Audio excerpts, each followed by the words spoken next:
श्रुतिस्मृतिपुराणानाम् आलयं करुणालयं नमामि भगवत्पादशङ्करं लोकशङ्करम्। దక్షిణాంనాయ శృంగేరి శారదాపీఠం యొక్క 36వ అధిపతులు పరమపూజ్యులు మా గురువరేణ్యులు జగద్గురు శ్రీ శ్రీ భారతీ తీర్థ మహాస్వామి వారి విశేష అనుగ్రహంతో మా గురువుల యొక్క ప్రీతికి పాత్రులై విశేషంగా బాల్యం నుండి సదాచార సంపన్నులై జగన్మాత యొక్క ఉపాసనను చక్కగా చేస్తూ ఎంతోమందికి అమ్మవారి మంత్రోపదేశాన్ని చేసి జగన్మాత యొక్క ఆరాధన మార్గాన్ని దర్శింపజేసినటువంటి పాలకుర్తి నరసింహరామ సిద్ధాంతి గారు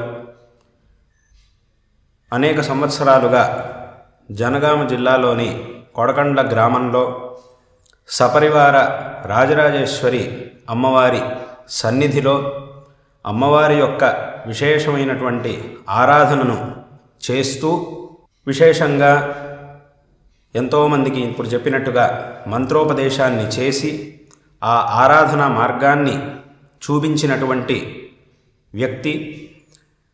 ఆయన దాదాపుగా 6 సంవత్సరాలకు పూర్వం మేము మా యొక్క విజయయాత్రలో తెలంగాణ ప్రాంతంలో మా యొక్క విజయయాత్రలో కొన్ని నిమిషాల పాటు కొడకండ్ల గ్రామానికి మమ్మల్ని ఆహ్వానించినప్పుడు కొన్ని నిమిషాల పాటు మేము అక్కడికి వచ్చి అక్కడ సపరివార రాజరాజేశ్వరి అమ్మవారి యొక్క సాన్నిధ్యంలో అమ్మవారి దర్శనం చేసి సిద్ధాంతి గారికి ఆశీర్వాదం చేసి ఆయనకి ప్రసాదాన్ని ఇచ్చి ఉన్నాం. ఆయన యొక్క విశేషమైన జీవిత కాలంలో ఆ చివరి దశలో ఈ విధమైనటువంటి సందర్భం ఆ జగన్మాత యొక్క అనుగ్రహంతో వచ్చింది. తదనంతరం కొంతకాలానికి ఆయన పుణ్యలోకాన్ని పొంది ఉన్నారు. ఈ విధంగా జగన్మాత యొక్క ఆరాధనని ఈ తెలంగాణ ప్రాంతంలో ఎంతోమందికి చేయించి ఆ మార్గాన్ని చూపించినటువంటి నరసింహరామ సిద్ధాంతి గారు విశేషంగా ఈ కొడకండ్ల గ్రామంలో అమ్మవారిని చక్కగా ఆరాధిస్తూ ఈ క్షేత్రంలో అమ్మవారి యొక్క సాన్నిధ్యం దాన్ని చక్కగా సంరక్షించుకుంటూ ఉండేవారు.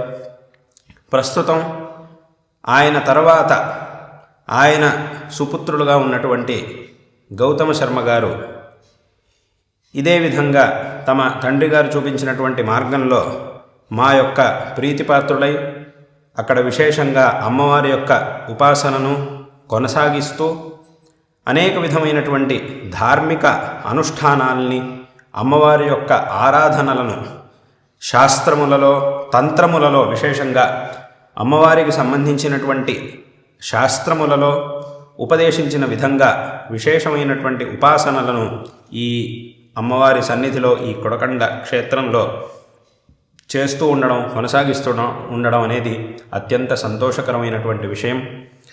అంతేకాకుండా నరసింహరామ సిద్ధాంతి గారి కోరిక అనుసారంగా ఈ క్షేత్రం ఈ రాజరాజేశ్వరి దేవస్థానం కొడకండలో ఉన్నటువంటి రాజరాజేశ్వరి దేవస్థానాన్ని శృంగేరి పీఠానికి అప్పగించాలి అని ఆయన మనసులో ఉండినటువంటి ఆ ప్రగాఢమైనటువంటి కోరిక. తదనుసారంగా ఆ దేవస్థానాన్ని పీఠానికి అప్పగించడం జరిగింది. శృంగేరి పీఠ పరిపాలితమైనటువంటి ఈ దేవస్థానంలో మా ప్రీతిపాత్రులైనటువంటి గౌతమ్ శర్మ గారు చక్కగా ఈ అనుష్ఠానాదులన్నింటినీ కూడా సంప్రదాయానుసారంగా నిర్వహిస్తూ ఉండడం ఇది చాలా సంతోషకరమైనటువంటి విషయం. ప్రస్తుతం మా గురువుల యొక్క సన్యాస స్వీకారమై 50 సంవత్సరాలు పూర్తయినటువంటి ఈ సువర్ణ భారతి మహోత్సవ సందర్భాన్ని పురస్కరించుకొని విశేషంగా రాజరాజేశ్వరి అమ్మవారి యొక్క విశేషమైన అనుష్ఠానాన్ని ఈ సందర్భంలో నిర్వహిస్తూ ఉండడం, ఈ లలిత నిత్యాయాగాన్ని ఈ సందర్భంలో శాస్త్రోక్తంగా నిర్వహిస్తూ ఉండడం, జప అనుష్ఠానాదులు నిత్య ఆరాధనలు సువాసిని పూజ సంతర్పణాదులు వీటన్నిటితోనూ ఒక వైభవపేతమైనటువంటి వాతావరణంలో జగన్మాత యొక్క ఈ ఆరాధనను జగత్ క్షేమం కోసం నిర్వహిస్తూ ఉండడం చాలా సంతోషకరమైనటువంటి విషయం. ఇవాల్టి రోజున ఈ కార్యం యొక్క ఈ పూర్ణాహుతి సందర్భంలో శ్రీ శారదా చంద్రమౌళీశ్వరుల యొక్క మరియు మా గురువరేణ్యులు జగద్గురు శ్రీ శ్రీ భారతీతీర్థ మహాస్వామి వారి యొక్క పరిపూర్ణమైనటువంటి అనుగ్రహం మీ అందరికీ కూడా సదాకాలం లభించుగాక. సమస్త భక్తజనులకు సకల శ్రేయస్సులు లభించుగాక.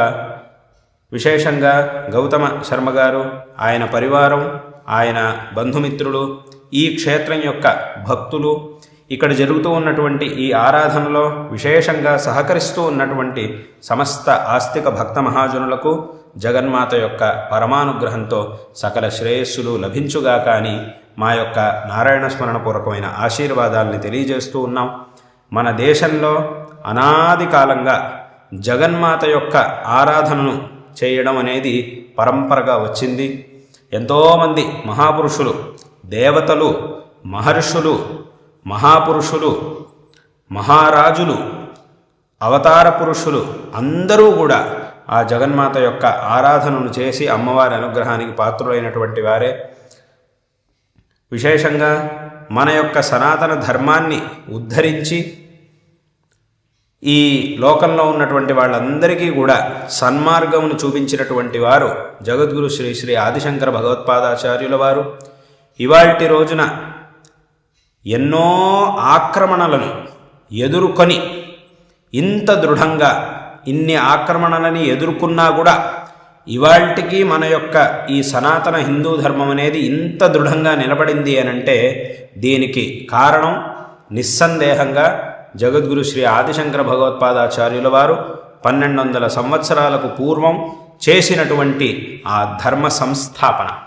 శంకర భగవత్పాదాచార్యుల వారు అవతరించి ఈ సనాతన హిందూ ధర్మాన్ని ఎంత దృఢంగా సంస్థాపన చేశారు అనంటే వారి అవతారమై 1200 సంవత్సరాలు గడిచినా కూడా ఈ 1200 సంవత్సరాల్లో ఎన్ని రకాల ఆక్రమణలు ఈ ధర్మం మీద జరుగుతూ ఉన్నా, ఇంకా జరిగినా కూడా ఇవాల్టికి ఈ ధర్మం అనేది ఇంత దృఢంగా నిలబడింది, నిలబడుతుంది కూడా. ఎప్పటికీ దీనికి ఈ ధర్మానికి చ్యుతి అనేది ఉండదు. ఇది ఎప్పటికీ కూడా ఈ ధర్మం శాశ్వతమైనటువంటి ధర్మము అనంటే అది మన యొక్క సనాతన హిందూ ధర్మం. ఇది ఏదో కాలంలో పుట్టి ఏదో కాలంలో పోయేటటువంటి ధర్మం కాదు. అథవా ఎవరో ఒకరి ద్వారా మొదలై కొంతకాలం ఉండి తర్వాత పోతుంది అనేటటువంటి ధర్మం కాదు. ఇది అనాది కాలంగా వచ్చినటువంటి ధర్మం. ఇది శాశ్వతమైనటువంటి ధర్మం. ఇటువంటి ధర్మ సంస్థాపనను జగద్గురు శ్రీ ఆదిశంకర భగవత్పాదాచార్యుల వారు చేసి ఉన్నారు. కాబట్టి ఈ ధర్మాన్ని మనందరం కూడా చక్కగా అనుసరించి ఈ ధర్మంలో పరంపరగా వచ్చినటువంటి అమ్మవారి యొక్క ఆరాధనను ఎంతో శ్రద్ధతో చేసి ఆ ఆరాధనలో మన శక్తికి తగినట్టుగా పాల్గొని అమ్మవారి యొక్క అనుగ్రహానికి పాత్రులమై మన జీవితాన్ని సార్థకపరుచుకోవాలి అనేటటువంటిది ప్రతి ఒక్కరూ తెలుసుకోవాల్సినటువంటి విషయం. శంకర భగవత్పాదాచార్యుల వారు తమ అవతారంలో అమ్మవారి యొక్క ఆరాధనను విశేషంగా చేసి ఉన్నారు. అమ్మవారి మీద అత్యంత అద్భుతమైనటువంటి స్తోత్రములని రచించి ఉన్నారు. అటువంటి స్తోత్రములలో సౌందర్యలహరి స్తోత్రం అనేది ఒక విశిష్టమైనటువంటి స్తోత్రం. ఈ స్తోత్రంలో ప్రతి ఒక్క శ్లోకం ఒక్కొక్క మంత్రానికి సమానం. అంత అద్భుతమైనటువంటి స్తోత్రాన్ని శంకరాచార్యుల వారు అమ్మవారి మీద ఒక అద్భుతమైనటువంటి స్తోత్రము అనంటే అప్పుడు మొట్టమొదట మనం చెప్పవలసినటువంటి పేరు సౌందర్యలహరి స్తోత్రం. అంత అద్భుతమైన స్తోత్రాన్ని శంకరాచార్యుల వారు రచించి ఉన్నారు. విశేషంగా ఈ సనాతన హిందూ ధర్మం యొక్క నిరంతర ప్రచారం కోసం శంకరాచార్యుల వారు చేసినటువంటి చతురామ్నాయ పీఠ స్థాపన కార్యంలో మన పూర్తి దక్షిణ భారతదేశానికి పీఠంగా ఋష్యశృంగ మహర్షుల వారు తపస్సు చేసినటువంటి ఈ శృంగేరి క్షేత్రంలో స్థాపించినటువంటి దక్షిణామ్నాయ శృంగేరి శారదా పీఠములో, ఈ పీఠాన్ని మనం శారదా పీఠము అని అంటున్నాం. ఎందుకు అనంటే శంకరాచార్యుల వారు ఈ పీఠాన్ని ఇక్కడ స్థాపించాలి, శృంగేరి క్షేత్రంలో స్థాపించాలి అని సంకల్పించి ఈ పీఠమునకు అధిష్టాత్రి దేవతగా జగన్మాత మహాకాళి, మహాలక్ష్మి, మహాసరస్వతి స్వరూపిణి అయినటువంటి శారదా అమ్మవారిని శంకరాచార్యుల వారు స్థాపించి ఈ పీఠముని ప్రారంభించారు. కాబట్టి ఈ పీఠాన్ని శారదా పీఠము అని అంటూ ఉన్నాం. కాబట్టి శంకర భగవత్పాదాచార్యుల వారు ఈ పీఠాన్ని సంపూర్ణమైన దక్షిణ భారతదేశానికి ఒక పీఠాన్ని స్థాపించాలి అని సంకల్పించి ఇటువంటి ఈ పీఠంలో అధిష్టాత్రి దేవతగా ఆ జగన్మాతని ప్రతిష్ఠింపజేసి ఉన్నారు. కాబట్టి ఈ విధంగా పరంపరగా ఈ పీఠంలో శంకరుల తర్వాత వచ్చినటువంటి ఆచార్యులు విద్యారణ్య మహాస్వామి వారు మొదలైనటువంటి జగద్గురువులందరూ కూడా అమ్మవారి యొక్క విశేషమైనటువంటి ఆరాధనను చేయడం అనేది పరంపరగా వచ్చి ఉన్నది. ఈ విధంగా ఎంతోమంది మహాపురుషులు అందరూ కూడా జగన్మాత యొక్క ఆరాధనను విశేషంగా చేయడం అనేది అనాది కాలంగా వచ్చింది.